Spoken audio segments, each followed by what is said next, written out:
thank you for not being here. You're not here with me. Thank you for being here. Yeah, that's Thank more. You for coming. That's more. Yeah.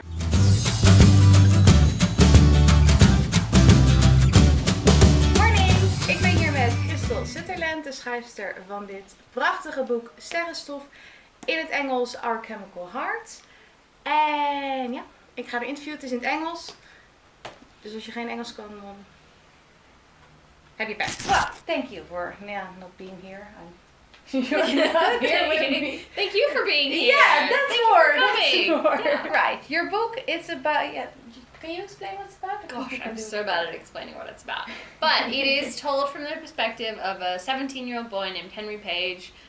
He's kind of a hopeless romantic. He believes in love at first sight, and grand love stories, and great gestures, and things like that. And he's basically been waiting for his soulmate to come along for 17 years. And then he meets this girl who is nothing like he imagined that his soulmate would be. She walks with a cane, she wears boys' clothing, she's kind of unwashed and unkempt.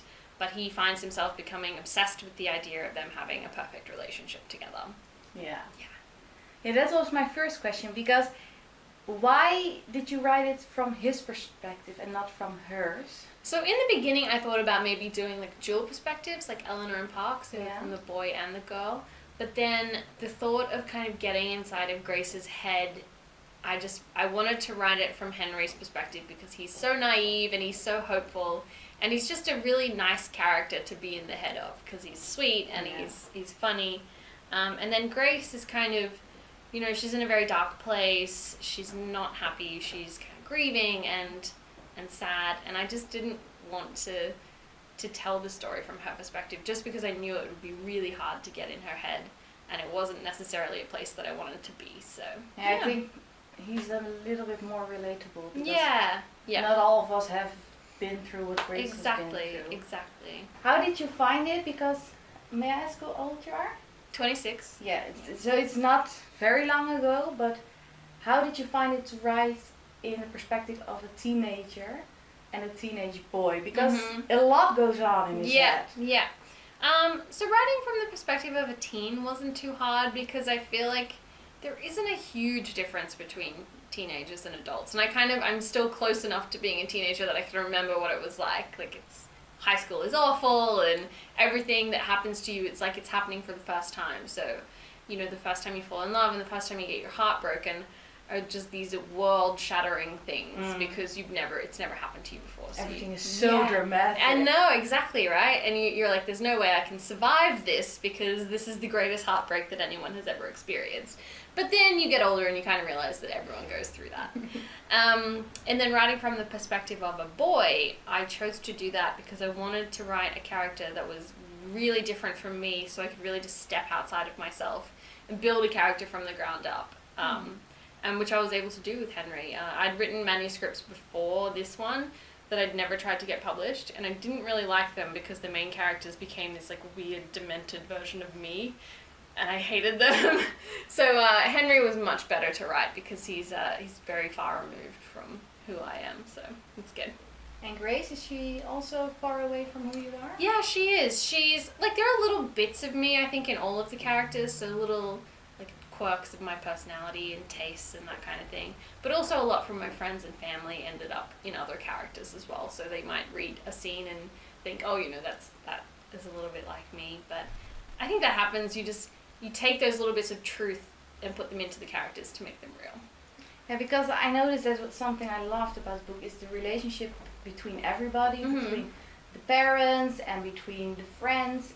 It is so informal and so, kind of weird and awkward, but is it something that is from your own home, or is it something that you just... Yeah, being really close with your siblings and your best friends, I think, is something that was inspired by my own experience. I'm really close with my sisters, I'm really close with my mom, and my best friends are like family to me as well. So I wanted to capture a little bit of that, where it's just a really casual relationship that they all have, but they all care about each other very deeply. So I love the part that they just slept.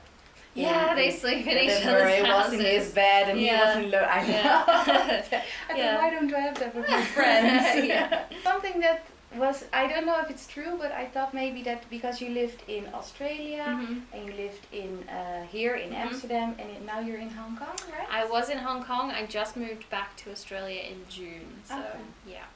So Australia is like your roots and main.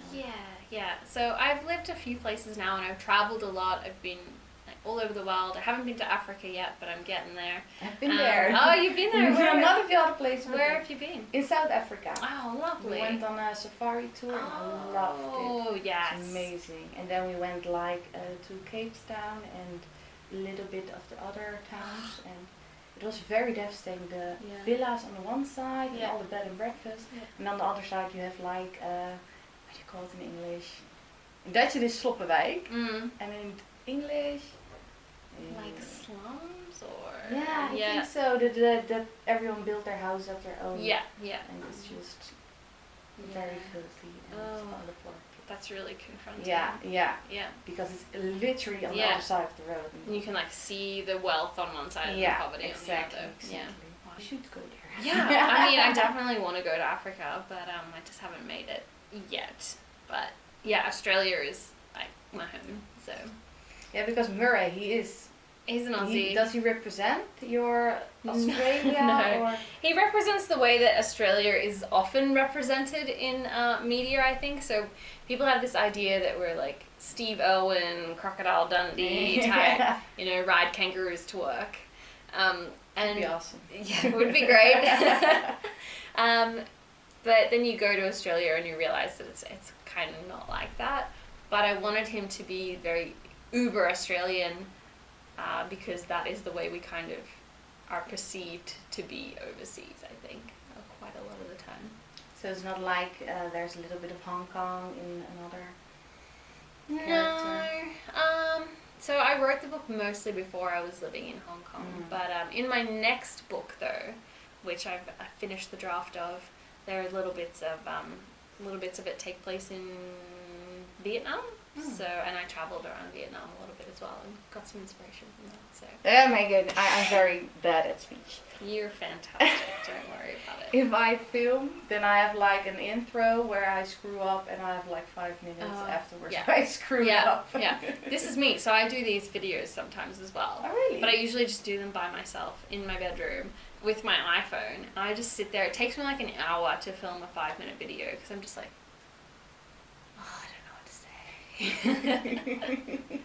takes forever. Yeah, I'm mostly like I say too much. Yeah. And then I'm watching myself and I'm like, okay, get to the point. That's the point. What are you doing? It's a question I don't know. I will put it down here. And it's the question, what do you think of the Dutch title? It's Stardust. I like it a lot. I think it because if they were going to translate Alchemical Hearts directly, it sounds quite kind of clinical in Dutch and very just technical. Yeah. So we didn't want to do a direct translation. So my translator actually came up with the title of Sterrenstof, which I think works really well because it is about it's about the chemical reaction of like what love is in your mind, but it's also about those higher ideas of we all came from stars and atoms and all that kind of thing. So Stardust works. I like it a lot. Yeah. I do like it. It's original. Yeah. And it works really well with the fish as well. What does it mean? Why are there fish there? So yes, I liked it as well. Yeah. More thin. Poor thing. Oh, the poor fish. Yeah, but I love that Stardust Sterrenstof. It comes through in the book a lot, and Alchemical. Yeah, a reference to that. Also. Yeah. When you started to write the book, what was your aim to tell? You have a story to tell, but there's sometimes you have like an underlying thing you want to achieve. Did you have that? So I don't think I start my drafts out with an idea of like something to achieve. It's just I want to tell a story. And with this one, I knew the beginning and I knew the end, and it was just about finding out what happened in between. And then later on, once you've got a draft and you go back and you edit, you can kind of see that there was maybe an intention that you had for a story, like something that you wanted to achieve.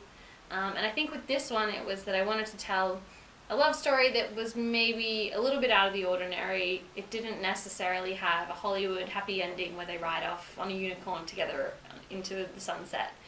It was a little bit more raw and a little bit more real, and would maybe be more reminiscent of what it's like falling in love for the first time when you're 17. So yeah, and it seems to be really resonating with people, so that's nice. Yeah, because it is a little more realistic. Yeah. It is more heartbreaking. Yeah. As reality often is. Yeah. Well, thank you very much. My pleasure. You should read it because it's really 5 stars. Yes. 5 fish. 5 fish, 5 stars. 5 stars of 5 fish. So, thank you. En jullie bedankt voor het kijken. Ik zie jullie volgende keer. Doe een duimpje omhoog als je de video leuk vond. Abonneer als je meer wilt zien. En ik zie jullie heel snel weer. Doei! Doei!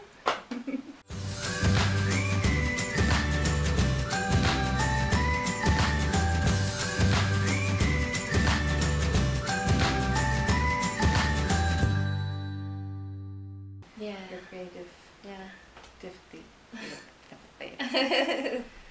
En zoals altijd, abonneer als je... Nee, wacht.